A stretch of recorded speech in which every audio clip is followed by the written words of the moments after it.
Martes 31 de mayo del 2022, bienvenidos amigos y amigas a la emisión estelar de Noticias 7, gracias a quienes nos sintonizan a través de www.eltelegrafo.com.es, Pública FM y también por nuestras redes sociales. Aquí les vamos a contar las noticias más importantes de la jornada. Primero saludamos con nuestro compañero Byron Galarza. ¿Qué tal, Byron? ¿Cómo estás? Muy buenas noches. Verónica, televidentes, como siempre, un gusto acompañarlos al final de cada jornada, hoy martes 31 de mayo de este 2022, donde les tendremos el detalle de lo acontecido en el Ecuador, el mundo y por supuesto los deportes. Se acabó mayo, vamos a junio muy pronto. Bueno, vamos enseguida con los titulares.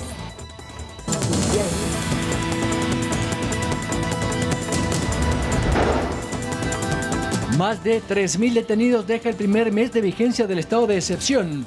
La zona 8 de Guayaquil, Durán y San Borondón es la que más trabajo dio a la policía.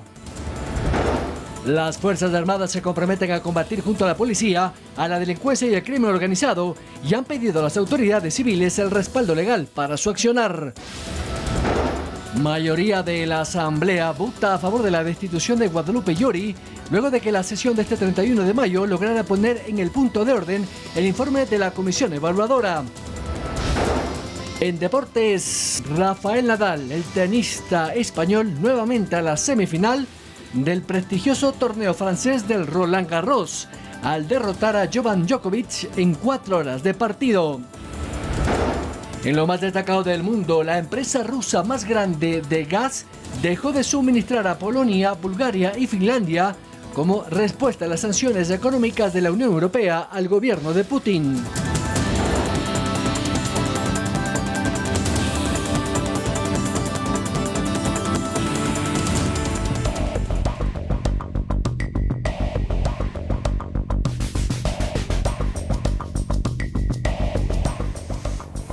Como ha sido ya notorio durante esta jornada de martes 31 en la Asamblea Nacional, ha habido mucha agitación en torno al debate del informe de la Comisión Ad Hoc que ha evaluado a la presidenta Guadalupe Llori. Y precisamente allí, durante esta larga jornada, Carolina Basante ha estado allí para informarnos en detalle lo que ha pasado. Carolina. Hola, ¿qué tal, compañeros y amigos televidentes? Pues así es, la nueva mayoría conformada por la bancada de UNES, el Partido Social Cristiano y los disidentes de la Izquierda Democrática y Pachakutik lograron obtener los votos necesarios para poder destituir a Guadalupe Llori como presidenta de la Asamblea Nacional. Recordemos que este proceso inició con una denuncia del legislador social cristiano Esteban Torres, quien acusó a Guadalupe Llori de supuesto incumplimiento de funciones en 2 aspectos fundamentales. El asambleísta Torres, durante su intervención en el Pleno, aseguró que esto se trata de un intento de poder virar la página y poder destrabar a la Asamblea Nacional, que se encuentra en una crisis institucional durante 3 meses. Esto, sin embargo, fue cuestionado por un sector mayoritario de Pachakutik, encabezado por el asambleísta Salvador Quispe, quien aseguró que existen medidas cautelares que impedirían lo actuado y quitarían legitimidad a la decisión tomada en el Pleno esta noche. Podemos contarles también que hubo varias denuncias de supuestos intentos de boicot durante la sesión del Pleno. Estuvieron presentes policías de la unidad judicial aquí, que supuestamente habrían venido por pedido del asambleísta Guadalupe Llori, que estuvo en su despacho de presidencia, pero nunca se acercó al Pleno, pese a que fue notificada. Ella nunca se acercó al Pleno para ejercer su derecho a la defensa. Así que el proceso se dio en ausencia de la legisladora Guadalupe Llori y en rebeldía. Nosotros estaremos aquí para poder tener todos los detalles y recoger las declaraciones de los legisladores, y en el día de mañana, en nuestra emisión de matinal, les llevaremos toda la información. Volvemos con estudios, compañeros, que tengan una buena noche.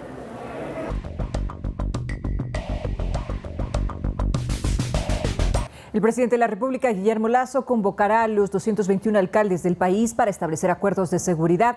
Así lo mencionó durante la ceremonia de posesión del alto mando militar de las Fuerzas Armadas. Aquí señaló que el principal enemigo es el narcotráfico y el crimen organizado.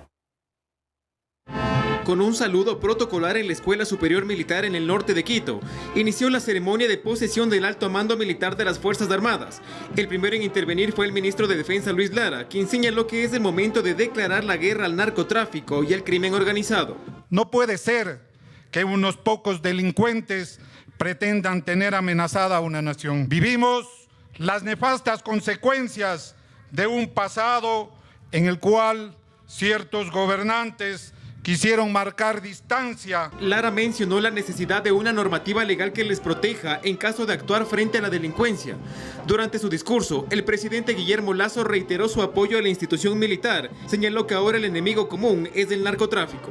300 toneladas de cocaína incautada durante un año golpea los bolsillos y reaccionan desesperadamente. El primer mandatario informó que convocará a los 221 alcaldes del país para buscar soluciones en materia de seguridad.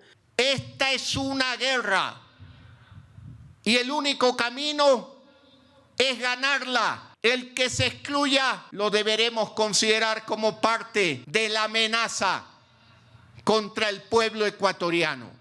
Destacó también la necesidad de que más jóvenes se incorporen a las Fuerzas Armadas y a la policía para reforzar la seguridad nacional. Haré todo lo necesario para buscar el apoyo internacional necesario, requerido para el fortalecimiento en equipos, en armas, en municiones, en tecnología, especialmente en el área de inteligencia. Finalmente instó a los diferentes actores políticos a abandonar los egos alrededor de la seguridad de los ciudadanos. Edison Saavedra, Noticias 7. Y en temas relacionados, el titular de la cartera de Interior, Patricio Carrillo, dijo que se investiga la veracidad y quiénes estarían detrás de los panfletos que advierten supuestos nuevos incidentes en las cárceles del país. Acotó que ya se han tomado medidas preventivas. Si son panfletos intimidatorios, lo que corresponde es colocar las denuncias respectivas. Si son mecanismos de alerta, transmitirlas a los mecanismos de investigación y de inteligencia. Y a nosotros nos corresponde desarrollar las actividades con las reservas adecuadas, pero que traten de minimizar estos hechos. Las cárceles es un problema en el país, indiscutiblemente. Estamos nosotros con permanente alertas. Hemos recibido las alertas, se conoce, hemos realizado en esta semana varios operativos para requisas, para traslados. Cerca de 5.000 kilos de droga decomisada y alrededor de 3.000 detenidos es el resultado del trabajo policial tras un mes del estado de excepción en 3 provincias de nuestro país. En la zona 8 se ejecutó uno de los golpes más fuertes contra el narcotráfico. La detención del líder narco Leandro Norero en el cantón San Borondón es uno de los principales golpes ejecutados durante el estado de excepción, sostiene el gobernador del Guayas, Pablo Arosemena. A uno de los capos de las estructuras narcodelictivas más importantes que había en nuestro país. De hecho, tenía alerta roja en la Interpol. Esta es una persona siniestra que financiaba a estructuras narcodelictivas que generan la zozobra. Guayas es la provincia con más delincuentes aprehendidos en todo el país, manifestó Arosemena, y también en la que se ha incautado más droga, armas de fuego y municiones. Tenemos una productividad de 45 delincuentes aprehendidos diarios por robo a personas y por micronarcotráfico. Nosotros en Las Cabras, en Durán, 2 meses atrás teníamos 19 muertes violentas. En abril logramos bajarla a 11 y en mayo a 4. Mientras que en las 3 provincias donde rige el estado de excepción por decreto ejecutivo, se ejecutaron 125.210 operativos, dando como resultado en un mes 2.715 personas detenidas, 4.989,89 kilogramos de droga incautada, 1.060 motos y carros retenidos o recuperados y 337 armas de fuego decomisadas. Se ha logrado trabajar en la contención de la escalada criminal en los lugares donde dentro del estado de excepción, con el toque de queda, se ha podido identificar a estas bandas narcodelictivas que generan la violencia criminal. A pesar de los resultados, el AMPA sigue causando terror en la colectividad. De ahí que las autoridades se esmeran en reforzar el trabajo policial y militar. Mucha atención, la Policía Nacional ha informado que el presunto asesino de un joven en el norte de Quito la tarde de ayer fue capturado. El ministro del Interior, Patricio Carrillo, ha dicho que se trata de un ciudadano extranjero. A través de un video, la madrugada del domingo 29 de mayo del 2022, se registró la muerte violenta de un chico que transitaba por la avenida 6 de diciembre y Bellavista, cuando 2 antisociales lo interceptaron para robarle sus pertenencias. Increíble. El Consejo Metropolitano se reunió este martes 31 de mayo para tratar el tema de seguridad ciudadana. Entre los temas estuvieron la revisión de la seguridad en la capital, que según la Policía Nacional, con cifras de mayo del 2022, ha existido un incremento del 14% en delitos. En cuanto a la aprobación de la ordenanza que regula el porte de armas blancas, no se dio paso a la votación, pues la sesión quedó sin quórum. Tan solo 11 de los 21 ediles se quedaron en la sala. Y el Servicio de Atención Integral a Privados de la Libertad, SNAI, incorporó 100 nuevos profesionales para trabajar en la reducción del hacinamiento en los centros de privación. El SNAI realizó el proceso de inducción y vinculación de 100 nuevos servidores con perfiles de psicología, derecho, trabajo social y áreas administrativas. La capacitación del nuevo personal se centró en ejes de tratamiento, beneficios penitenciarios, uso de dispositivos de geoposicionamiento electrónico y reinserción social. El general Pablo Ramírez, director general del SNAI, dio la bienvenida al nuevo personal y resaltó la importancia de aplicar los conocimientos adquiridos. Darles esas herramientas para que estas personas no vuelvan a cometer delitos. La reincidencia es lo que nuestro punto neurálgico adicional a la reducción de la población penitenciaria. De su parte, el subdirector general de la institución, Roberto Moreno, expresó que el objetivo de este aumento de personal es agilitar procesos administrativos. Aspectos puntuales también redunda en la reducción del hacinamiento, diligenciando, insisto, estos procesos propios de gestión administrativa para poder apoyar en todos sus componentes, con la parte normativa, la parte psicológica y de trabajo social en cada uno de los centros. El nuevo personal se integrará oficialmente a sus funciones este próximo 1 de junio y se encargará de revisar carpetas de las personas privadas de libertad para agilizar los procesos y la tramitología de indultos. Manuela Bedón, Noticias 7. Cuando regresemos de la pausa, amigos televidentes, atención, la Asamblea Nacional aprobó una ley para fijar el precio de la leche y de sus derivados. Les vamos a contar los detalles al regresar de la pausa.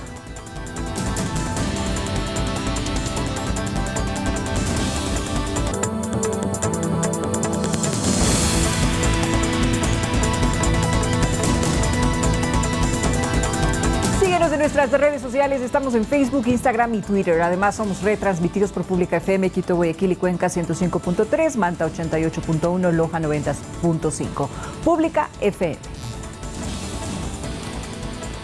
En junio se iniciará la inscripción de aspirantes a integrar el Consejo de Participación Ciudadana para las elecciones seccionales del 2023. Hay requisitos que los candidatos deben cumplir antes de inscribirse. El 5 de febrero del 2023, los ecuatorianos debemos volver a las urnas para elegir prefectos y viceprefectos, alcaldes, concejales urbanos y rurales, miembros de las juntas parroquiales rurales y a los miembros de una de las entidades que ha ocasionado polémica en los últimos años, el Consejo de Participación Ciudadana y Control Social. Pero antes, entre el 1 y 15 de junio de este año, podrán inscribirse los candidatos que quieran ser uno de los 7 funcionarios que integran el pleno de esta instancia. Los requisitos para llegar a ser vocales del Consejo de Participación Ciudadana son ser ecuatoriano, estar en goce de los derechos de participación, haber cumplido 18 años de edad al momento de presentar la postulación, acreditar probidad notoria reconocida por el manejo adecuado y transparente de fondos públicos, acreditar trayectoria en organizaciones sociales en participación ciudadana en lucha contra la corrupción o reconocido prestigio que evidencie su compromiso cívico y de defensa del interés general, poseer título de tercer nivel legalmente registrado. Es atribución legal del Consejo Nacional Electoral la organización del proceso de verificación de requisitos, prohibiciones e inhabilidades para definir el listado de los candidatos y candidatas a consejeros y consejeras del Consejo de Participación Ciudadana y Control Social. Una vez que el candidato entregue su postulación, los ciudadanos pueden presentar denuncias en contra de los inscritos entre el 19 y 22 de junio. También pueden impugnarlos entre el 6 y el 12 de agosto. Quienes superen todas las etapas entrarán al listado oficial de candidatos al Consejo, que será publicado el 23 de septiembre de este año. Andrea Orbe, Noticias 7. El Consejo Nacional Electoral efectuó el lanzamiento nacional de la guía para la elaboración de los planes de trabajo que terciarán en las seccionales del año 2023. De acuerdo a la normativa vigente y las necesidades de sus territorios, el organismo precisó que el plan es un requisito fundamental para la inscripción de candidaturas.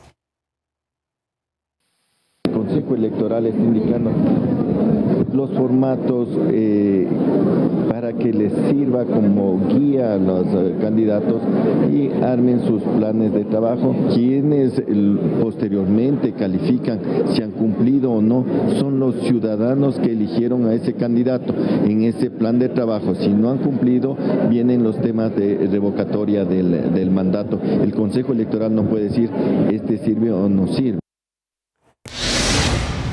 Y una buena noticia, el Ministerio de Producción aclaró que el camarón y el banano continuarán en las mesas de negociación que se realizan con México para llegar a un posible acuerdo comercial.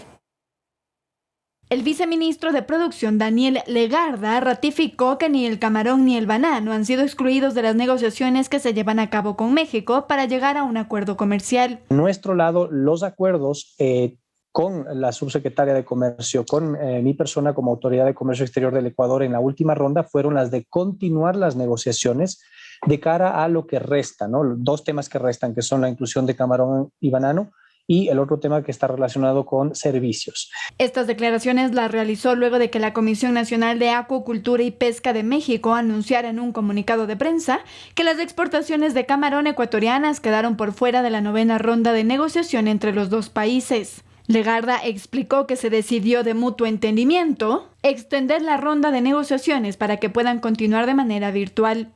Señalo esto, pues es muy importante destacar que aún nos falta trabajo por hacer, si bien es pequeño, porque ha habido un avance muy positivo, falta una parte muy importante que es la inclusión de dos productos que son importantísimos para nuestro país, que son camarón y banano. Ecuador busca concretar un tratado comercial con México para ser miembro pleno de la Alianza del Pacífico, considerada la 8ª economía mundial. Según Legarda, no hay una fecha límite para que se concluya con las negociaciones, pero explicó que ya están cerradas 19 de 21. En las dos últimas, se espera concretar el acceso a mercados y servicios. Andrea Orbe, Noticias 7. La Asamblea Nacional, amigos, aprobó una ley para fijar el precio de la leche y sus derivados. Con esta normativa se busca entonces garantizar los beneficios económicos mínimos para los comerciantes de estos productos. La ley ahora deberá pasar por la revisión del Ejecutivo. La ley para fomentar la producción, industrialización y fijación del precio de la leche y sus derivados pasó el visto bueno de la Asamblea. La norma contiene 45 disposiciones transitorias y con ellas se fija el precio mínimo de la leche cruda pagado a los productores, que será de 42 centavos por litro, es decir, el 52,4% del precio vigente para el litro de leche UHT en funda. Es un importante proyecto de vida para los pequeños y medianos ganaderos. El precio de sustentación ya se lo venía aplicando desde 2013 mediante un acuerdo ministerial. Sin embargo, ahora se pretende que sea ley y que esto genere una seguridad en los productores. La norma también plantea la creación del Consejo de Leche, implementar y promover mecanismos para fomentar el consumo de este producto y establecer un control fronterizo para combatir al contrabando. Ahora queda en manos del Ejecutivo una última revisión de esta ley. Para esto, el presidente tiene 30 días para enviar a la Asamblea sus objeciones u observaciones. Carolina Basante, Noticias 7. Cuando regresemos de la pausa, amigos televidentes, las mujeres que sufran maltratos podrán acceder a las 24 casas de acogida, una por cada provincia, según nos comentó la secretaria de Derechos Humanos, Paola Flores.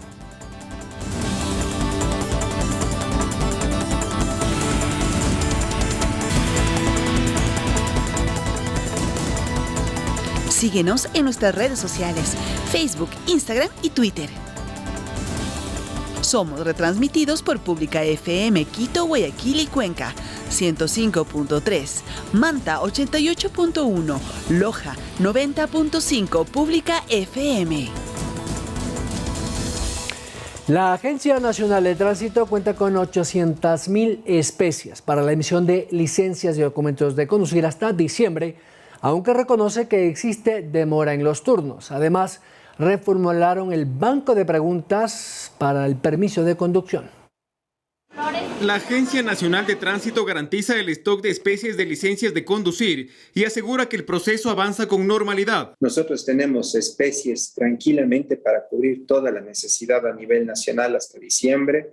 Tenemos un stock de aproximadamente 800.000 PVCs. Aunque reconoce que sí existe retrasos en los turnos, pero solo en ciertas agencias. De las 54 agencias, 19 agencias más o menos están por sobre los 2 meses de tiempo de espera y el resto de agencias están menos de los 2 meses de tiempo de espera. Afirman que el problema se debería a que la ciudadanía no saca su turno anticipadamente. Del 100% de todas las licencias, de los turnos que se han agendado en el turnero, el 90% corresponde a personas que ya han dejado que la licencia caduque.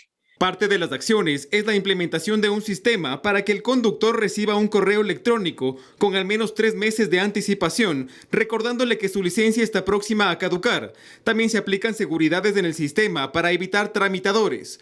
Por otro lado, la ANT reestructuró las preguntas para el examen previo a la obtención de la licencia, tanto para profesionales como no profesionales, en donde se incluyeron temas como movilidad activa, seguridad vial, entre otros, ¿no? Entonces, en vez de preguntarle con cuánto le van a multar y cuántos puntos le van a reducir, se le pregunta de estas 3 circunstancias, ¿cuál de ellas representa una contravención de tránsito? De las 300 preguntas que existen, se reformuló al menos el 60%. Edison Saavedra, Noticias 7.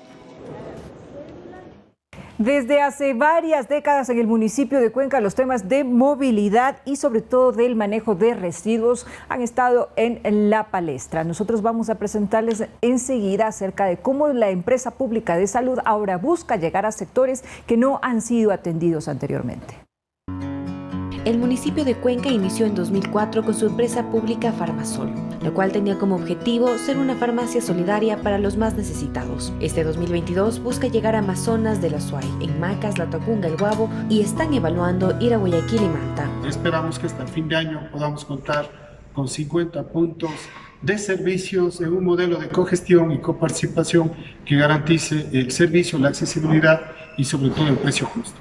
Uno de los logros más grandes ha sido el autosustento y no depender de los recursos municipales ni estatales. Es por esto que quieren expandirse y llegar a ser un proveedor del Estado. Pero generando un equilibrio entre lo económico y lo social y sobre todo garantizar la accesibilidad, que es lo que a nosotros nos interesa. Peñafiel explica que otra de sus metas es la importación de medicamentos para enfermedades raras y catastróficas. Y generar planes de medicación continua para el tratamiento del cáncer, diabetes y corazón, para enfermedades complejas, catastróficas y raras que son muy inaccesibles y que nosotros también podríamos hacer importación. Esta empresa pública ha permitido la regulación de precios en productos farmacéuticos. La venta de las pastillas de paracetamol la venden en 12 centavos, cuando su competencia la vende en 24. Manuela Bedón, Noticias 7. El Ministerio de Finanzas pagará $140 millones al Instituto Ecuatoriano de Seguridad Social como parte de la deuda que mantiene el Estado con el IES por las prestaciones de salud. Desde hace más de 20 años que el Estado mantiene una deuda con el Instituto Ecuatoriano de Seguridad Social por prestaciones en el servicio de salud. Este martes anunciaron un acuerdo para cancelar parte del monto. Estamos reconociendo un primer tramo de la deuda, $140 millones. Estaremos haciendo un primer pago de $120 millones que serán transferidos hoy mismo al IES, y en el mes de junio se transferirán los restantes 20 millones. Según los balances del IES, hasta el 2021 la deuda ascendería aproximadamente a $4.500 millones.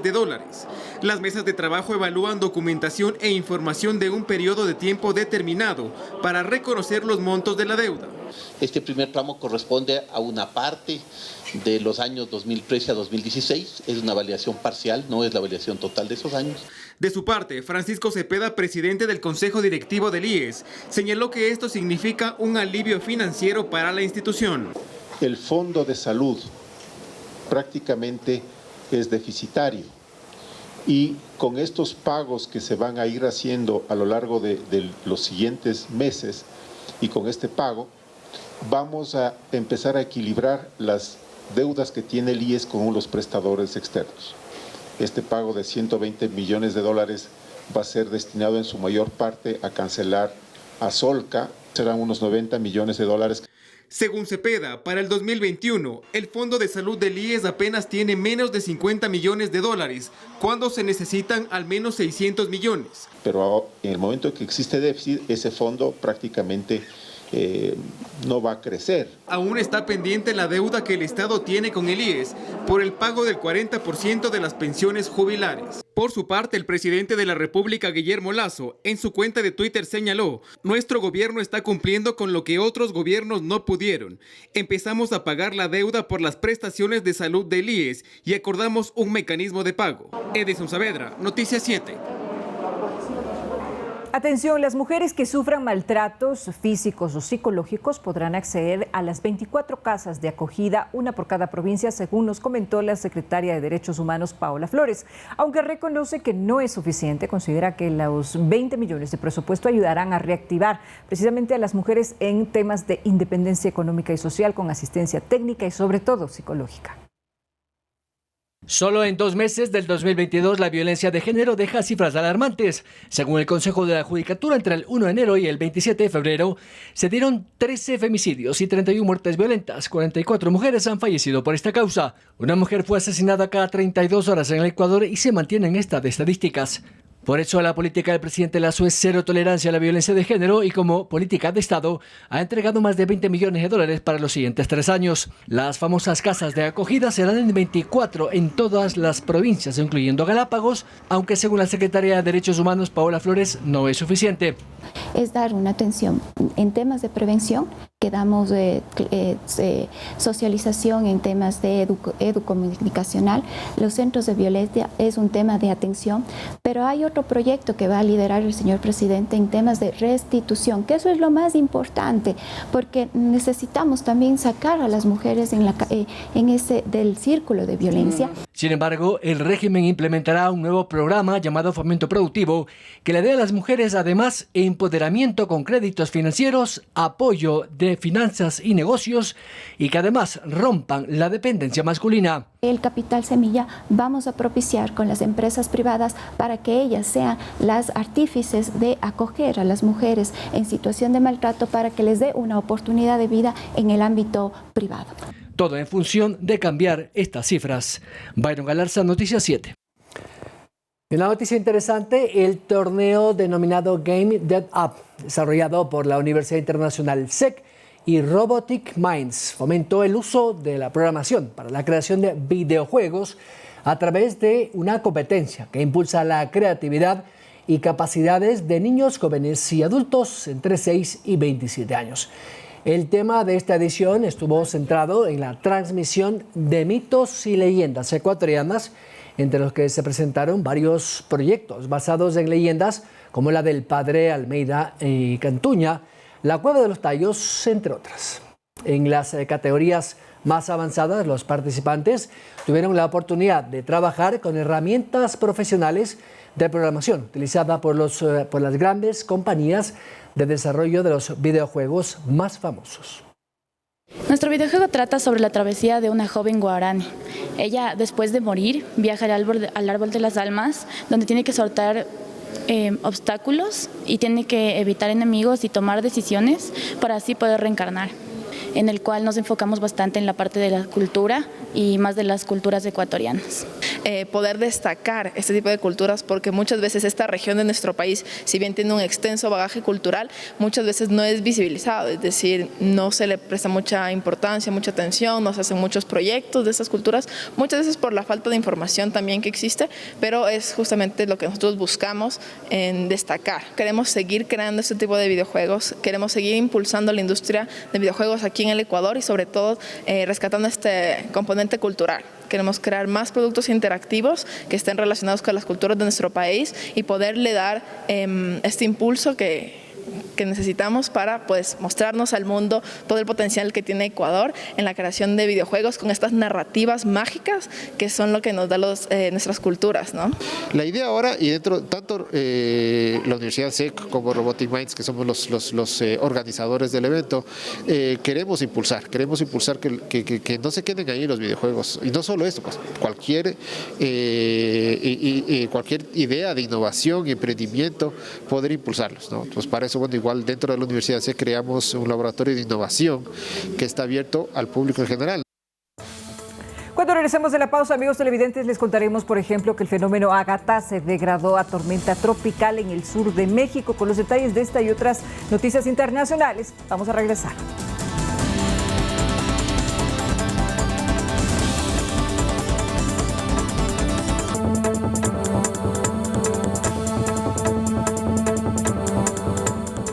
Vamos enseguida con las noticias del mundo, amigos televidentes. Los candidatos finalistas en Colombia deberán ahora convencer a los votantes de los beneficios de sus planes en un país con crecimiento económico por un lado, pero lastrado por la pobreza, la desigualdad y el asesinato de líderes sociales por otro.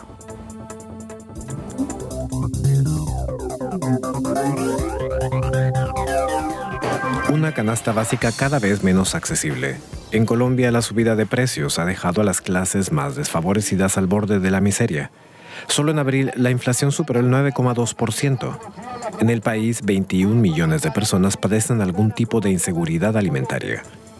Algo que contrasta con los indicadores de crecimiento macro que ubican al país como la cuarta economía de América Latina. Colombia registró en 2021 un crecimiento de su Producto Interno Bruto del 10,6%, un récord histórico, una de las tantas contradicciones que el nuevo gobierno deberá enfrentar. Tras la votación del domingo, comienza una nueva cuenta regresiva hasta el balotaje del 19 de junio. Entonces, los colombianos se decidirán por un nuevo gobierno que, además de enfrentar desafíos políticos como la polarización, la lucha contra el narcotráfico y la violencia, deberá ofrecer soluciones económicas. Para el establishment, la posible elección de un gobierno de izquierdas, que sería el primero en la historia del país, liderado por Gustavo Petro, genera una enorme inquietud. El exguerrillero pretende implementar una reforma agraria que además aumente los tributos sobre las tierras ociosas y desvincular la industria colombiana del carbón y el petróleo siguiendo el modelo de modernización verde de otros países. Como Chávez y Maduro llevaron a Venezuela a depender del petróleo. ¿Yo qué estoy proponiendo? Que Colombia dependa del petróleo. Estoy proponiendo que Colombia dependa de la agricultura, de la industria y del turismo, sobre la base de una sociedad del conocimiento. El programa de su oponente, el multimillonario populista Rodolfo Hernández, proveniente del sector empresarial, sigue siendo una incógnita. Habla de liberar la canasta básica del impuesto al valor agregado y de reformar el sistema de pensiones, pero sin especificar detalles sobre su financiación. Una de sus mantras es la lucha contra la corrupción, aunque él mismo está en proceso penal por presuntas irregularidades cuando era alcalde de Bucaramanga. Y estos políticos administradores nos tienen tendidos más útiles.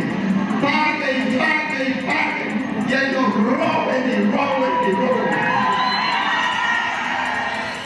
Con discursos diametralmente opuestos, Petro y Hernández derrotaron a las élites conservadoras y liberales que gobernaron por 2 siglos el país y ahora buscarán capitalizar el inconformismo de los colombianos con la clase política dominante. En otro tema, el fenómeno Ágata se degradó a tormenta tropical en el sur de México. Hasta el momento no se han registrado ningún herido, pero sí lluvias torrenciales e inundaciones en algunos estados de ese país. ¡Oh, la bestia!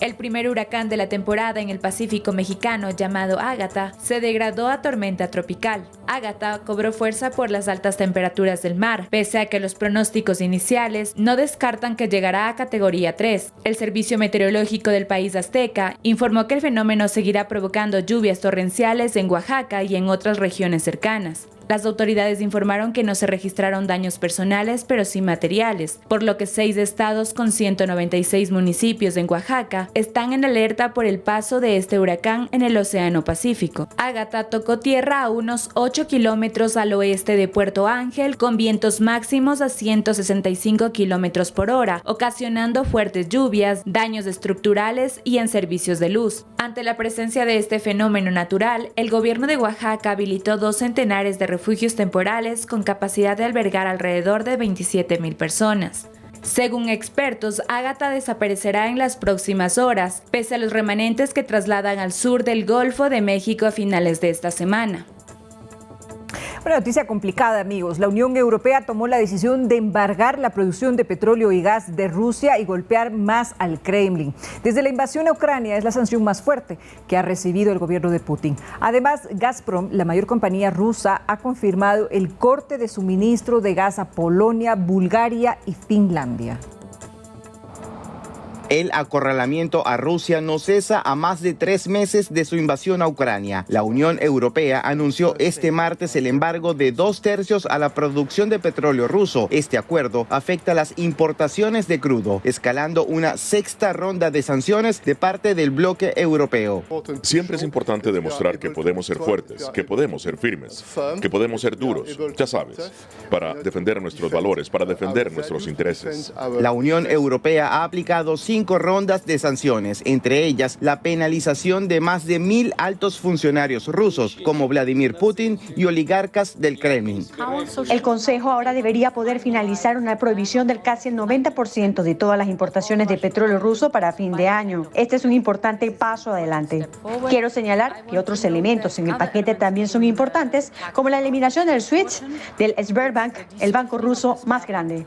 Mientras se ejecuta este paso, la empresa energética rusa Gazprom confirmó que cortó el suministro de gas a Países Bajos por incumplimiento del pago en rublos de parte de la holandesa Gasterra. El corte de las entregas de gas parece tener efectos limitados porque no se trata de grandes cantidades de metros cúbicos, es decir, grandes cantidades de gas. Pero, por supuesto, vamos a analizar esto con mucho cuidado, pero no parece ser tan malo a primera vista. Rusia ya había cortado el suministro de gas a Polonia, Bulgaria y Finlandia por falta de pago en rublos exigidos por Gazprom en respuesta a sanciones impuestas. José Perralete, Voz de América. El presidente de Ucrania, Zelensky, afirma que Severodonetsk se enfrenta a una situación de asedio muy similar a la de Mariupol. Pide más armas a Occidente. El sonido de la artillería retumba en la región del Donbass. Soldados rusos en campos soleados bombardean ciudades ya destrozadas antes de entrar a combatir. En un encuentro con su homólogo eslovaco, el presidente de Ucrania, Volodymyr Zelensky, afirmó que si obtuvieran armas de sus aliados, la situación daría un vuelco. En el este lo tenemos difícil por la falta de armas adecuadas. Si nuestra misión de recuperar la región lleva a que mueran decenas de miles de los nuestros, esperaremos a tener las armas apropiadas para salvar al mayor número posible de personas. Las armas son las que recuperarán el territorio. Rusia empuja para apoderarse de toda la región oriental de Donbass, que desde 2014 se encuentra parcialmente en manos de los separatistas prorrusos. Severodonetsk sufre una destrucción similar a la que asoló la ciudad portuaria de Mariupol. Pero también los ucranianos han logrado pequeños avances en el este del país. Más de 1.000 civiles fueron evacuados de las poblaciones controladas por los rusos en los alrededores de Kharkov. No hay electricidad, ni teléfono, ni agua. Es muy duro. No puedo contactar con mis hijos, con mi hija mayor. No hay trabajo ni dinero. Están implementando un régimen de ocupación, han introducido el rublo, los precios han cambiado, obligan a la gente a firmar acuerdos de colaboración. Espero que pueda volver a casa, a mi lugar de nacimiento, y que aún sea parte de Ucrania. No quiero vivir bajo la ocupación, simplemente no quiero. A medida que la ofensiva rusa avanza, el éxodo continúa. La gente huye del este con lo que puede llevarse, dejando atrás casas reducidas a escombros y cuerpos enterrados de forma apresurada antes de partir. En Colombia, una explosión de carbón deja 14 desaparecidos, mientras que en Brasil asciende a 100 el número de muertes por lluvias torrenciales en Pernambuco. Más información en el siguiente resumen internacional de noticias. Hasta el momento se han registrado 14 desaparecidos y un herido producto de una explosión en una mina de carbón en la localidad de El Zulia, al norte de Santander, en Colombia. El secretario del municipio, Gerson Hoyos, informó que la acumulación de gases es un impedimento para que los expertos rescaten a los trabajadores. 12 voluntarios, un funcionario de defensa civil y 3 ambulancias son los encargados de atender esta emergencia.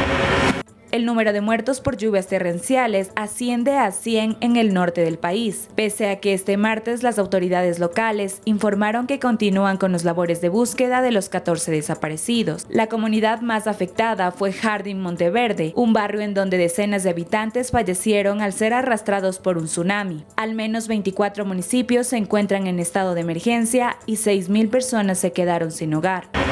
836 toneladas de marihuana fueron incautadas en operativos conjuntos realizados en la zona fronteriza entre Brasil y Paraguay. Además, 103 campamentos narcos fueron desarticulados en el departamento paraguayo de Amabay. La destrucción del campamento estaría evaluado en $25 millones según la estimación oficial. En esta zona, la policía se encuentra trabajando para erradicar cultivos ilícitos de ambos países. Mira, tú, ya le estaba teniendo por ahí 20 años de estar en el oficio. Claro, Djokovic es uno de los más jóvenes, para muchos el mejor tenista del mundo, particularmente pues tengo mis reparos, pero es cuestión de gustos. Además es muy posible que se retire, como estábamos comentando con Byron tras cámaras, Rafa Nadal, pero y que se retire de esa manera es realmente fantástico. Y con esto nos vamos, amigos televidentes, muchísimas gracias por habernos acompañado, que descansen, disfruten de su noche y mañana estaremos con una nueva emisión informativa a las 7 horas en punto. Hasta entonces. Un abrazo, buenas noches.